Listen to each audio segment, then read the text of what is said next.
So, hi everyone, we're happy to see you all. Thank you for being here. Today we will tell you how legitimate services, our favorite popular apps, are used by hackers in their purposes, malpurposes. My name is Sasha Kirichenko. I am Chief Analyst of Threatened Urgents my name is Natalia Shornikova. I'm Lead Analyst in Kaspersky Lab.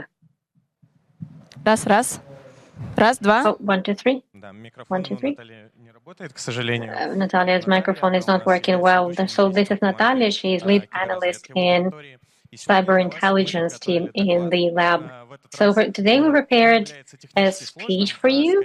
It's not technically complicated, but it's has a lot of interesting information and it's entertaining. Today we will talk about what is C2 and what services hackers love the most, why attackers use legitimate services as C2. Also, we will talk about real-life examples, some detecting strategies, and in the end, we will draw conclusions. So, the family of low projects is a set of legal ways to take some evil action, these LOL projects, LOL projects. Criminals have been doing this way for a long time in order to stay undetected. For Windows, there is a well-known project WellBeans. For Linux, is Duty4Beans. WellDrivers is also a well-known project which shows vulnerable drivers, Voltanos. And about 4 months ago, we got a new project which is called LowC2. LowC2. What kind of project is that? It's living off the land command and control. It's a set of techniques which allows criminals to use legitimate services that interact with internet in order to interact with their command centers. Similar to the same LOLBins, where we're using legitimate Windows binaries, here we're using legitimate services. Examples are well known and they don't need to be explained. Here are the key categories. It's messengers, media platforms, email servers, some node services, note taking, and also cloud storage. Why is it popular? It's popular because it's easy to implement. All these ways have very simple APIs. It's easy to navigate in them, and also they have a functionality to create bots. These services bypass security solutions easily because all the traffic is legitimate, and actually at the first sight there is nothing malignant in this. Also, all the traffic is encrypted, so it also poses some problems. And in these services, it's easy to change channels of interaction of the attackers, and it allows to make it on the go without changing configuration, all the malware. So messengers, you know examples yourself. These messengers are created for communication, so attackers are using them for their benefit. Attackers most often use bots, and also the token of the bot is usually built into the malware. Cloud storage, I will not dwell upon them. Everybody knows how they work, and most often they're used for exfiltration. Answers may be encrypted. Files can be adjusted, and interaction is done in the same way. Media platforms, it's more interesting. You are familiar with all of these platforms. Command configurations, which are embedded in by attackers, they may be in a lot of materials because these platforms allow to place a lot of media content, a lot of text information, a lot of videos, subtitles, GIF, images, anything can be added there with the help of steganography or with the help of cryptographic methods. Then wiki services. Wiki services for command and control panel for attackers with the help of this panel. Attackers are interacting with the implant on the infected host. And oftentimes, there are very convenient APIs to interact with themselves, and also in them templates or canvas, we have a set of commands and interaction with criminals. And email services, it's very clear. Attackers use network protocols such as IMAP SMTP, which also allow us to interact with, allow for criminals to talk to themselves, and they also encrypt the emails with PGP encryption. Let's make examples. The first one is Telegram. The first legitimate service that we're going to look at is Telegram, a popular messenger. I'm sure that many of you know that Telegram is not just a messenger. Not only it provides the opportunity to communicate in chats on channels, open and close, also exchanges files, but also it provides access to APIs and platforms to create bots. A bot is a certain small app which has a certain functionality written by the coder, and the bot can be coded to send messages, to receive messages, to manage files, to download some or upload some code, to install some new integrations with new services. And Telegram provides very convenient interface to create bots, which is called Bot Phaser, and anyone can use it. As a result, anyone can create a bot with BotFather, can program it to send messages, to manage files in a certain way with the help of code and bot and API. And as a result, a criminal can do it as well. So why could it be interesting to criminals? Simply because Telegram is a popular, legitimate domain. It can't be suspected, and it's hardly ever monitored. And also it has encrypted traffic in its communication, and it's easy to set up through BotFather. It's easy to code it, free of charge, available to anyone, and also it's in the cloud. So what are the key scenarios of Telegram usage by attackers? An attacker creates a bot in advance, writes a malcode, a malicious code, and then infects the victim somehow. The malware gets to the computer of the victim through phishing or through vulnerabilities exploitation. And then when it starts running, it starts getting access to Telegram. So it uses API and it gets connected to a chat. From this chat, the bot may get some messages, and the criminal is talking to this bot. For instance, it produces commands, and a bot is trying to execute these commands. Also, a bot can send back into the chat some execution log or output of the command, and also the bot can steal some data from the host of the victim, maybe authentication or credentials, user files, and sends them through Telegram API, and adversary on the other end receives them. What API methods are used by adversaries? First of all, it's get updates. It allows to receive messages that were sent to the bot. It's easy. A request gets sent with identifier of the bot, and then it gets some messages. Messages may have a command that the adversary is sending. The second way is webhooks. Here, the adversary must fine-tune and set up the webhook in advance to specify the URL, that is a set of webhook, so that then the bot on the victim host should get the command. He just needs to call this webhook and read the message. Next, in order for the bot to send some messages back to the attacker, it uses the following methods. Just send document, just send in files, for filtration of data, then send message. It can be anything as well, result of or output of command execution, or maybe I infected this bot, and then send photo, send a screenshot of the screen, and maybe send location. It sends geographical location, and there may be many more options. And one option that we can see in wild nature is Stealer, which collects data from browsers and copies them to Xcache plus username. Then it archives data via PowerShell and sends the archive via the API that we have discussed send document.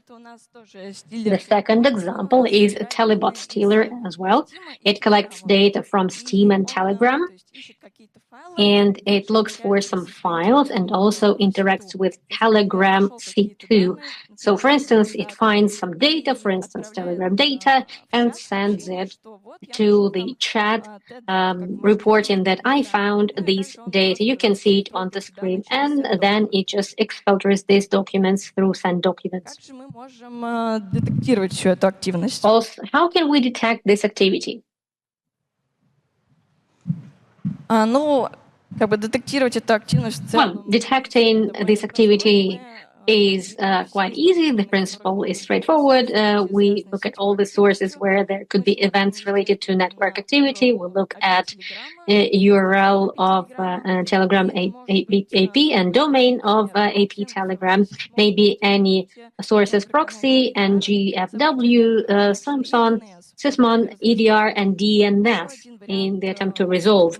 Another option on the level of the app, we can detect it as availability of API Telegram in command line. It's very suspicious when PowerShell goes to Telegram and is trying to retrieve something from there. Also, invoke REST method, invoke method request, and curl, and many others. Also, on the level of the app, we're looking at some process referring to API Telegram, and we exclude all the unexpected process. So we exclude browsers, Telegram itself, we exclude some other apps that may be in your business and that could be utilized as integration with Telegram API. Also, you can build detect based on Yara. For instance, we can take a URL app API Telegram /bot, and we can use some API methods of Telegram. For instance, we look at the combination of lines URL, IP Telegram, and get updates, and URL, send message. Also, we look at Suricate. We can track packages. But it's important to emphasize that you need to de-encrypt the traffic, of course. Next, we will have a look at one more popular service, a popular platform. You're all familiar with it. So, moving on. A very interesting and popular gamer platform is Discord. Why Discord itself? Because it gives two ways of interaction, which is REST API and WebSockets, which allow us to send and receive messages, to upload some files, including executed files, maybe .exe, zip.ps1. We can create and manage bots. It's another functionality of Discord, very useful as well. And also it can use webhooks for automatic messages posting, which is very useful to attackers. Basic access mechanism are SkiBot token. It's a unique token which is generated in Discord developer portal when creating a bot, and webhook itself, which is generated the same way, and it's a unique URL address. The key ways that attackers use to use Discord: exfiltration via webhook is the simplest way and the most popular one. Mostly, the attackers get webhooks and some logs. They can make screenshots from the host and any data that they want to retrieve. After that, the other way is receiving command via Discord bot. Discord bot is created, it gets connected to WebSocket API, and after that, it starts listening to commands and it sends it to the infected machine or implant or agent. Most often, what is used for remote execution is PowerShell command or some other interpreters. For instance, updated the malware configuration on the infected host, or downloading additional payloads or stagers to the host. You can see a screenshot how bot is responding to the chat. And the third way and the most popular way is application uploading binaries to Discord CDN. Discord allows us to upload files up to 25 megabytes with Nitro. Well, the size is getting larger, and CDN looks this way. The Discord CDN. Here's the address. Then ID of the channel, some attachment, ID of the file, and then it's followed by the file. Most often, criminals use different malware uploads, payload to Discord in order to use the webhooks and API to the victim. They do CDNs, and also in order to upload to infected hosts, they use malwares. Typical scheme of interaction with Discord: attacker creates token bot. Discord API hands over this token. After that, the attacker creates a webhook. Webhook is given in. Then there is delivery of malware to the host by any means. The host starts using CDN. For instance, it uses command to execute a message. For instance, executing exfiltrate message. After that, from the infected host, we get data to CDN through webhook. After that, from CDN, the malware is taken and is delivered to host, and it's executed. Meanwhile, the attacker has information necessary from the host of the victim. The setup looks quite easy. Discord provides the portal to the developer. The bot gets set up. It's very easy. It's assigned a name. It has a unique token, which is generated along the way. After that, criminals can create webhooks. They create their channel, their server on Discord. They create an ID based on that, and with help of a unique link, they create a bot. On the screenshot, you can see adding the bot. So commercial malware is also developing quite rapidly, and of malwares are using Discord. Redline Stealer use webhooks, Discord webhooks for filtration. Discord Rat and ExoRat are designed exactly to use the bot through a WebSocket. XSwarm downloads its payload from Discord CDN, and Stellarium is combining the use of webhook CDN file logs. What else is interesting? This is Korai Stealer. It's also a commercial software that uses webhook of Discord for exfiltration of data. You can use how it looks in the example. The bot knocks on the channel. It has IP of the victim, name of the machine, and content of the files that he's sending, what signs he agreed, passwords, hooks, and he uploads it to the archive. What else is popular? I think everybody has, all the attackers are familiar with C2 Mythic. On top of agents, Mythic also has an opportunity to use a lot of C2 profiles, and Discord is not an exception. Has not been an exception for a long time. How does it work? It works in an easy way. Payload is created in Mythic. It sends information to the output to malware, let it be Athena. Once it gets information, it sends information to Discord, and Discord, in this case, is just a forwarding thing which manages Mythic. If the size of the message is exceeding capacity of Discord, then the data gets executed and they are sent as a file by the request of the command. Installation looks very easy in Mythic itself. When we configure the agent Athena, for instance, we use C2 profile in Discord. There we add a bot token, unique channel ID. Also, criminals, based on their preference, can install a proxy, callback jitter, for instance, or something else. Another interesting project is Desktopper. It's available on GitHub. It's malware generator which generates payloads which simulate the bot behavior. It's fine-tuned very easily. It has a lot of functionality by keylogging and exfiltration of different data. It also needs bond tokens, webhooks, and IDs. So the principle of setting up is almost the same in every malware. Also, the developer provides a template based on which you can create a channel, and as you can see, more than 800 people have already used it, which means that it's quite popular. Detection. Detection is similar in terms of its analogy.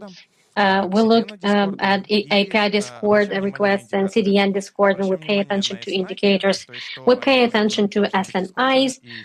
They not necessarily they're Discord and CDN Discord and user agent that may be in Python requests, for instance, curl or Discord bots. So any suspicious user agents, post requests to API webhooks. We look at abnormal requests, abnormal quantity requests from one host, from a few hosts. Then it will pose questions. Also, for static analysis, we have a regular, which will put tokens into the configuration of malwares or scripts.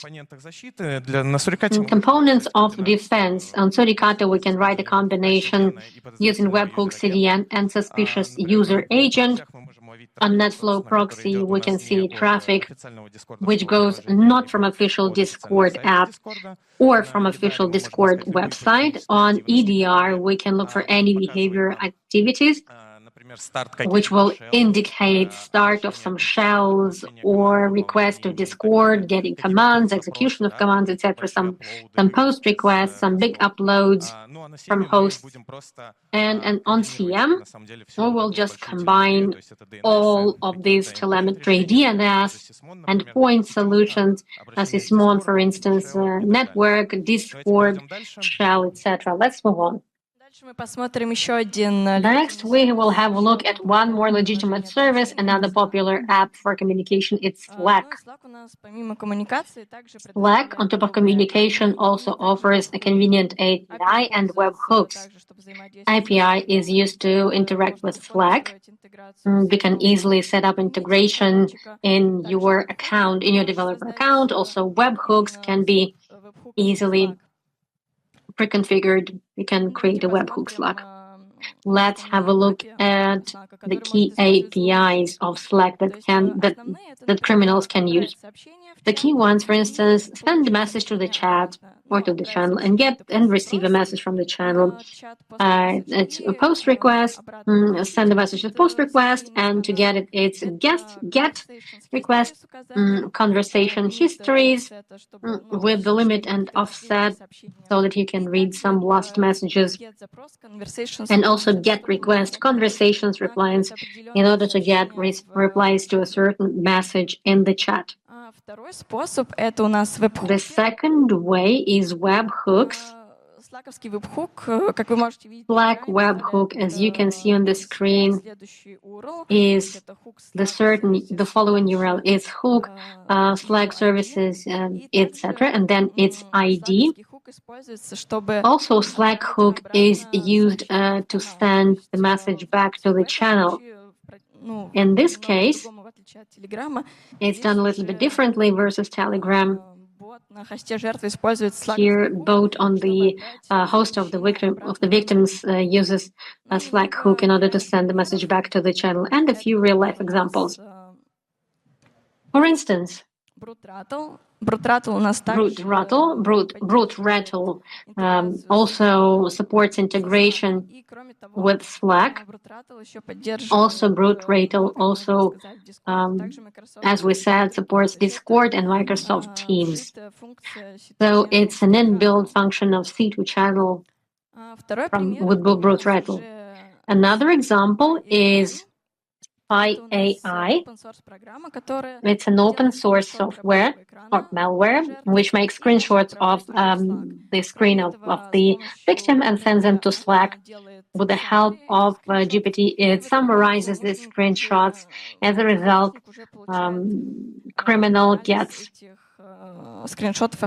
already analyzed screenshots automatically, which simplifies his life. The third example is from wild nature, so to speak. It's keylogger, which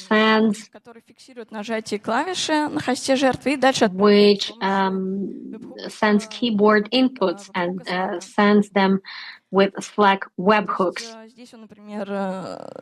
Here, for instance, it captured what keys were pressed, and it makes a request and adds a host name and timestamp. How can we detect, or the principles of detection are the same? It's a network. We look at the domain of Slack, API of Hook, and then we should encrypt the traffic. We can detect on the level of the app. So it's URL Slack in command line, and also we can see some unusual calls to Slack. In Suricata, we can build combination, and also we can do a combination in Yara Hunt, URL Slack, or also some methods related to API. Also, we can build a complicated correlation with CM, for instance, a call to Slack, and then execution or launch of a shell in this process. Next, we will look a little bit into more unusual services, unlike messengers, that criminals can use for their benefit. Yes, let's move on. OpenAI, it's hyping. Why OpenAI? OpenAI is a legal infrastructure once again, and it's hardly ever banned in the corporate infrastructure. It has TLS encrypt, which encrypts all the traffic, so it sends requests to OpenAI without any certificate. We cannot decrypt them. Convenient API interface with predictable parameters is well documented. It's available in open access, and ability to embed command prompts and the behavior of the chat itself. And also you can explanations are available, and just like for other services on the fly, you can change configurations in the malware implant.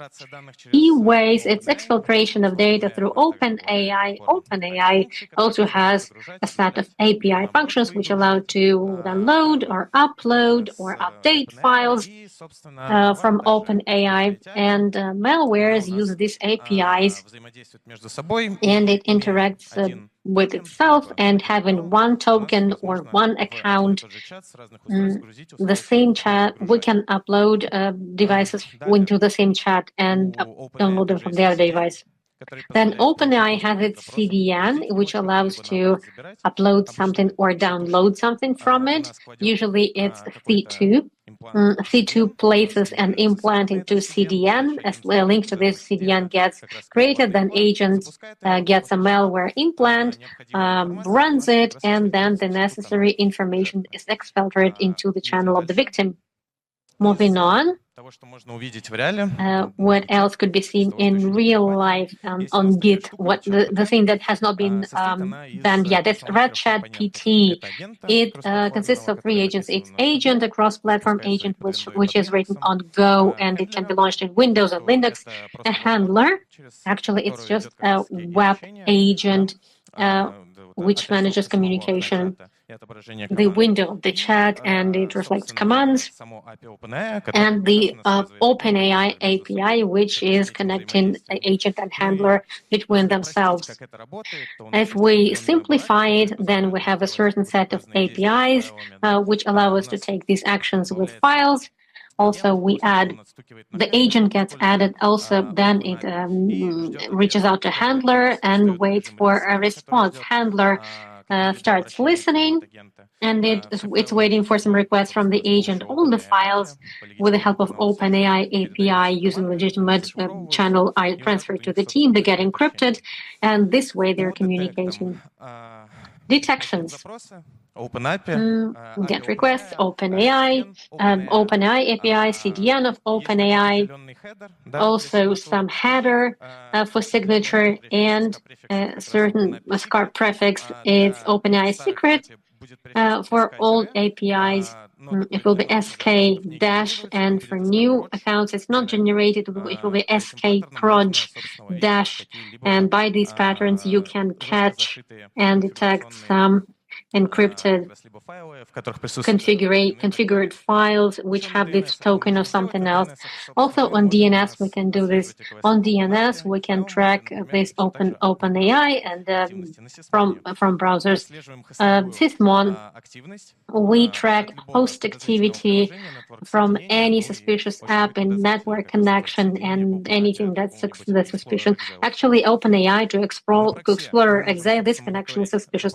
Proxy logs, we can monitor user agents such as Python requests, curl, Go client, anything, and on firewall we can track TLS handshakes where we don't have S and I of OpenAI. Moving on to the next type of services. Now let's take a look at Notion.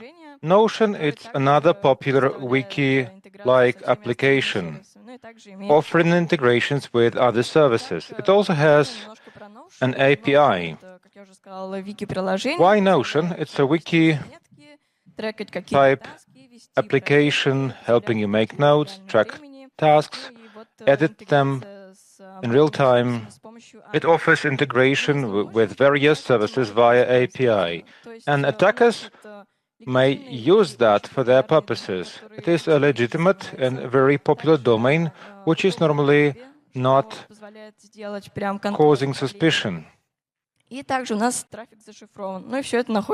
traffic is encrypted. It all runs in the cloud. What is the main scenario for using Notion by attackers? An attacker may write a command right in Notion. An application on the victim host keeps reading a page or blocks on a given page and trying to run a certain command. Or it returns a result or some additional information back to Notion. So Notion operates as a control hub, as a control panel. The main APIs used by attackers to abuse Notion is create a page with a post message, retrieving blocks from the page, and updating a block. One of the examples of abusing Notion is the offensive Notion. It's an open source project. When application gets on the host, it calls Notion and creates a new page, host name and the name of the user on behalf of which it runs. As a result, the attacker can see that a new page appears on Notion with an infected, compromised host. And once the bot can track this, they will run these commands. We see from logs that the offensive Notion called Notion, then it runs a command. The detection principles are pretty similar. We also track calls to Notion API. The problem is that there is a variety of applications relying on integrations with both OpenAI and Notion. They have to be filtered out on time. At the app level, it is the command prompt, the command line, and there is multiple calls from the same page, multiple and frequent calls from the same page. Now let's take a look at media services. Да, дальше на подходе у нас самый замедляемый видеохостинг. Next up, the most slowed down video hosting, which is YouTube. Why YouTube? Any video hosting has trusted domains. These are the ones for YouTube. It has API support and well-documented parsing of the HTML page. Video hostings can post lots of information, be that text, comments, tags, etc. These can be passed and further used. We can also upload media с помощью той же стеганографии какие-либо варианты. where malware can be hidden Самый известный, наверное, и самый видимый вами способ это размещения каких-либо through команд, steganography, каких-либо CDN, steganography techniques. фотошопа, либо еще что-то там. Common ways are commands in video description. So you can type Photoshop crack download for free, and this is where they place malware. Encryption is also supported, various lines encrypted, so it's all up to the fantasy of the attacker. Another common way is comments under the video. A specific comment may become the control hub, control panel for the attacker. То есть именно сервером мы являемся клиентом какой-либо аккаунт. We are the client, and account writing is a server. They get responses, and it looks pretty fun. If it's a popular video, the malware may be passing comments with on their specific tags. Third, and unconspicuous way, hidden commands and subtitles. YouTube allows us to upload AskRT, subrip, text files, and there is a specific get message, get query, and malware may take these AskRT files looking for a specific command. Now you see what the AskRT file looks like. It's an example. There is line base 64. This is the HOMI all, which would be executed by malware. Есть определенные API на субтитры, у нас есть API на комментарии. Using YouTube APIs, there are captions, comments, and playlists which support API. We can do a whole lot with YouTube APIs. What is available in open source? There is this project, Sharp Covert Tube. It allows you to create encrypted video splash screens. It works via listener. A video is generated, a unique link is generated for the agent. The agent clicks this link and then runs an encrypted command. This utility is spun up. A specific YouTube channel has been created with a unique ID. A new video is uploaded with a unique ID. Then malware switches to the listener mode. This is what the QR code looks like. Then you see the subsequent execution. And the execution in the command prompt line for the listener. Back in 2019, a banking Trojan was detected, Cas Banero and Namando. What do they actually do?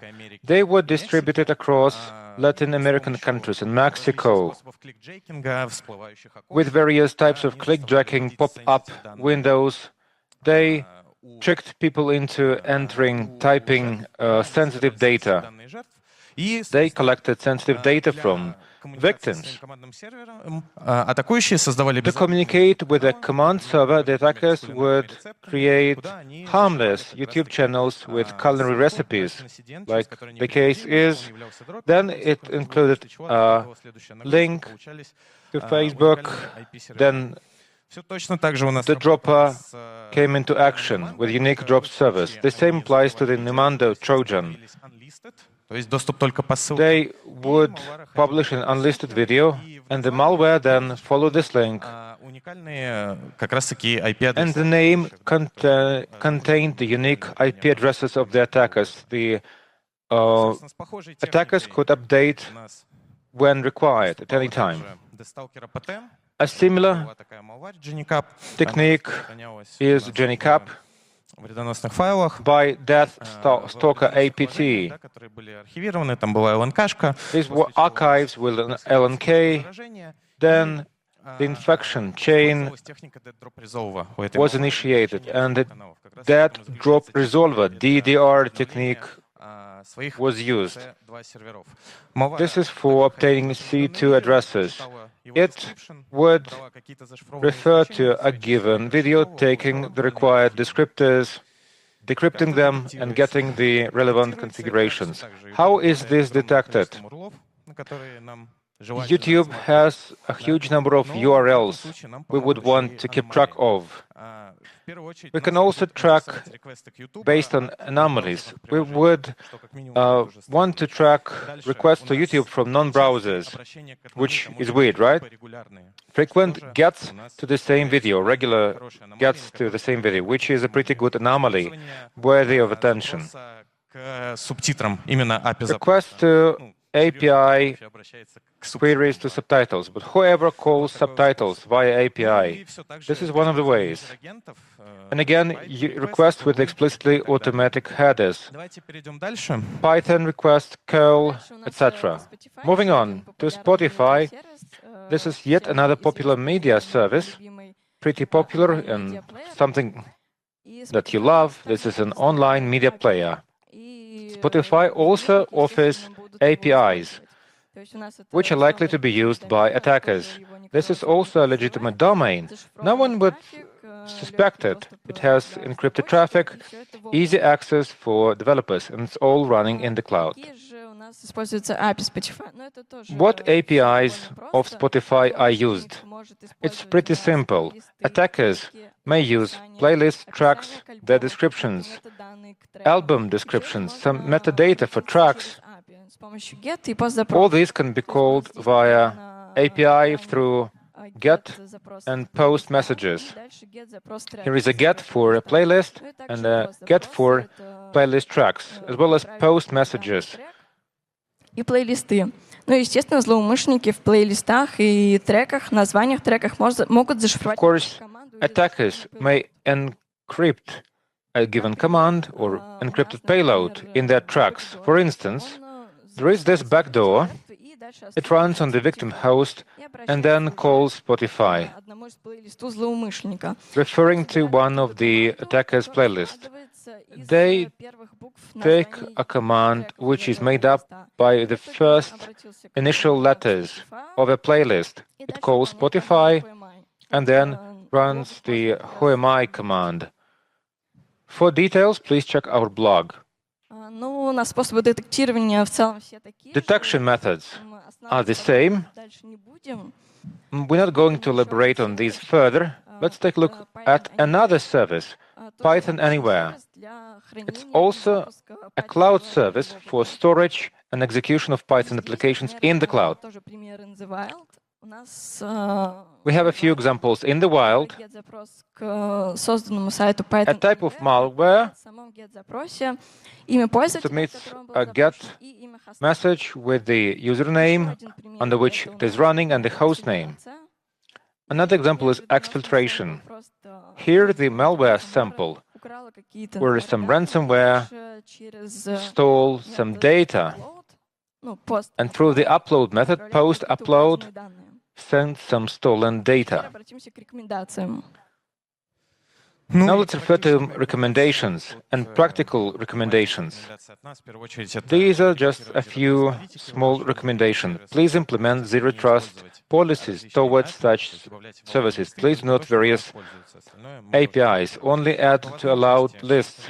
Everything else must be blocked. To the extent possible, all outbound HTTPS should go via proxy, UTM with logging and SSL inspection, if allowed, if possible. Service should be segmented where API access is needed.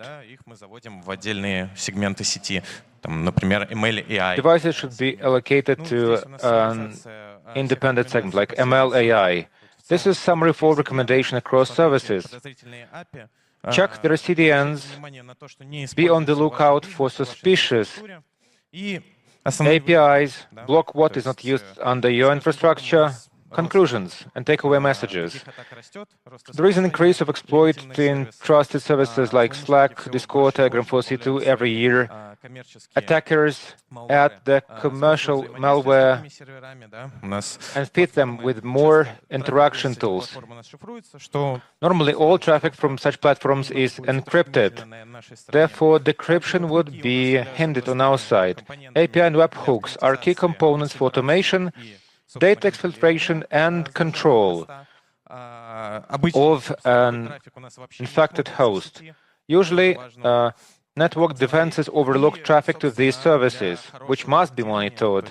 And for proper detection without false positives, one requires complex, effective detection. This concludes our presentation. There are a number of services like this, and we don't have the time to cover all of them. For those who have already blocked that along the network perimeter, well done. Make sure it's actually blocked. Please refer to the Cloud C2 project, which lists other services like that. Thank you very much. У нас есть еще 5 минут на вопросы. We have another 5 minutes for Q&A. Natalia has an awesome hoodie, which is a prize for best question. Добрый день. У меня на самом деле... Good afternoon. Себе. I even put down a question. Проводили ли вы какие-то исследования по поиску таких C2 в Did you conduct any survey on C2 in legitimate services?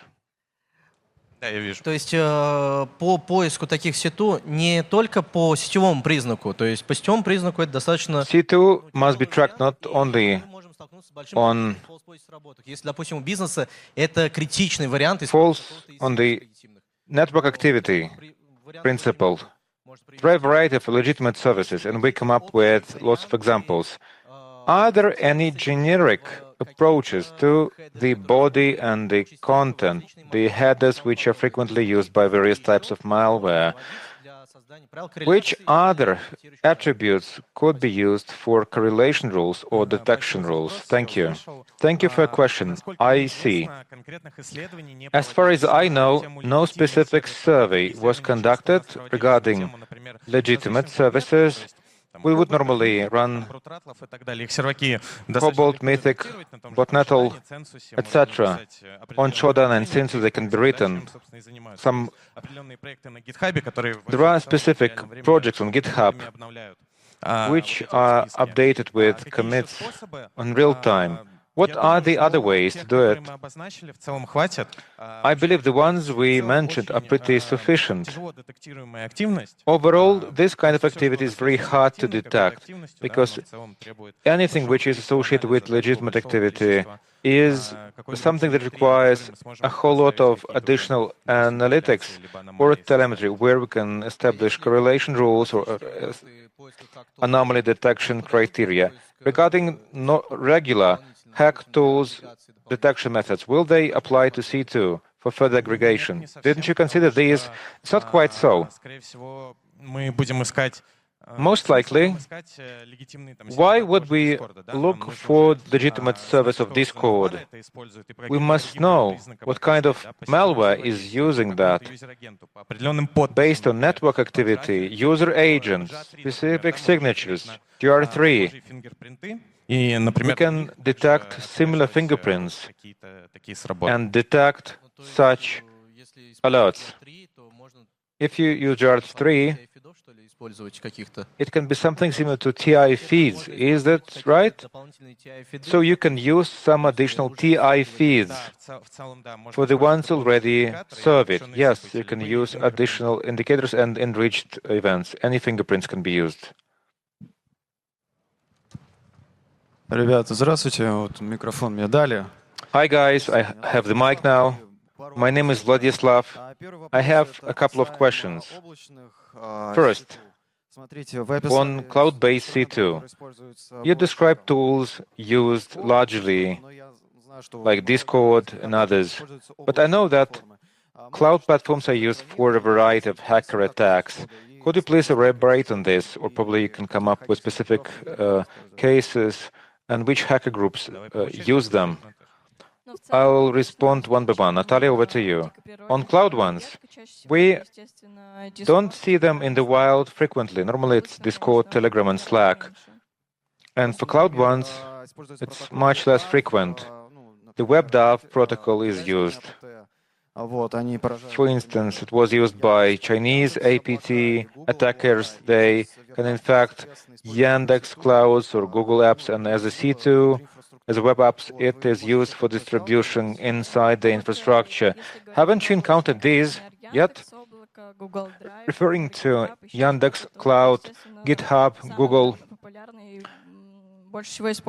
Obviously, this is one of the most popular ones.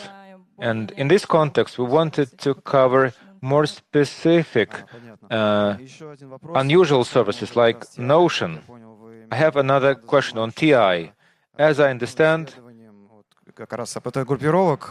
your team investigates APT group activities. Could you please elaborate on the way you use specific tools for attribution to a specific hacker group, a specific chain, a specific set of activities? There are a variety of indicators. Let's meet on the sidelines of this conference, and I will share a few facts on the attribution indicators. I would love to take another question meanwhile. Давайте вот девочкам дадим, они... Deal, okay. The ladies, please. Здравствуйте, спасибо большое за подробное Hello. погружение. Thank you very much for taking us for a deep dive. My question is this.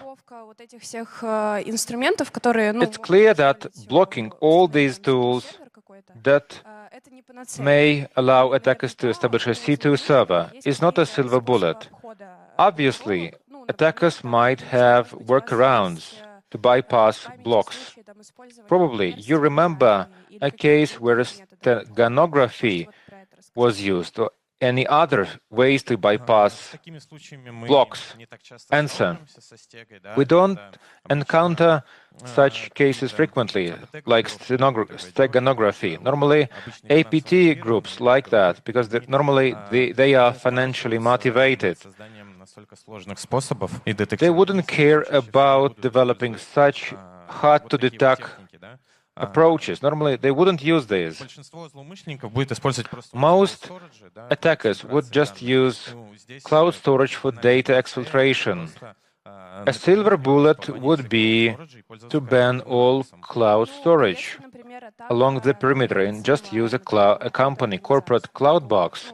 And what if it is a targeted attack against a specific organization? Can steganography be used? Yes, it can be used anywhere, but it's not going to be obvious as you would expect. But this way is available for targeted attacks by APT groups. There is nothing impossible. They can design any kind of image for any purpose they deem appropriate. You came up with multiple examples where services that have already been banned in Russia are used, like Notion, and many Russian users got their user accounts blocked on Notion. In your practice, did you encounter cases where Russian services were involved, services that have their own APIs? And how popular is it going to be in the territory of the Russian Federation for targeted attacks which are financially motivated? This is my question. Answer: thank you for your question. We had a slide to be continued. Through our import substitution solutions and the Russian services built from scratch, similar attacks can be implemented. In the first half of our presentation, we wanted to cover the most popular ones. And then we wanted to cover Russian ones. Let me tell you right away that this is indeed possible. Thank you for your answer. Hi, thank you for your presentation. I've got a quick question. Do I get this right that if we can get an ID and token, we actually can access a bot, we can actually take a look at that?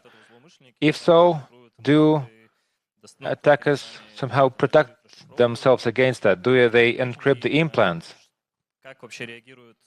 And the second quick question.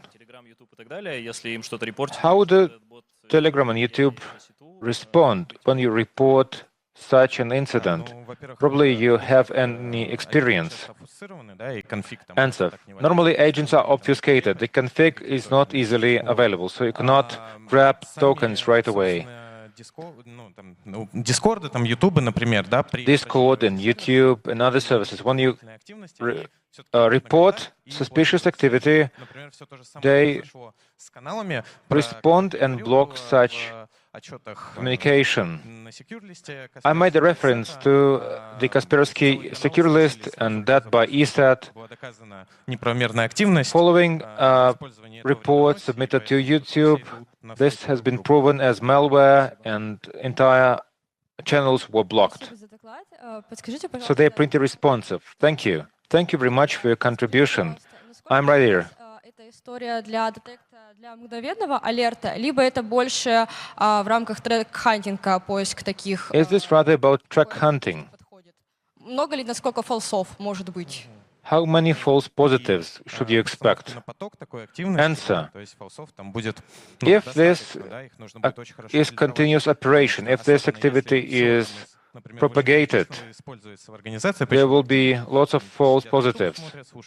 If people watch YouTube, listen to music, they send messages, for threat hunting purposes, this is actually more applicable. Why? We have certain indicators.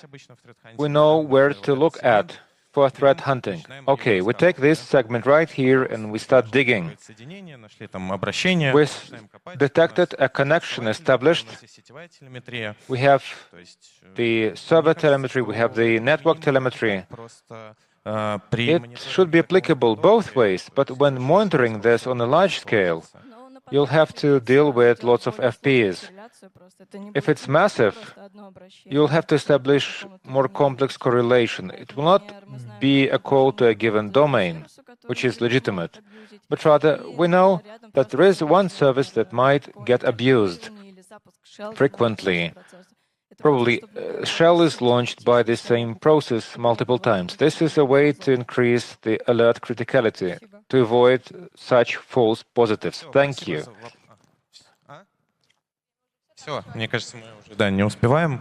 Всем спасибо за вопросы. We ran out of time. Thank you very much for your questions. Please feel free to ask your questions in the corridors. We're still there. We're not leaving. Natalia, who does the hoodie go to as a prize? Мне в целом понравился вопрос, который спрашивает, злоумышленники могут пытаться обходить. Я не понял. Кто у нас спрашивал про злоумышленников, которые могут... A question regarding attackers who can bypass systems. It's you. Here is your prize.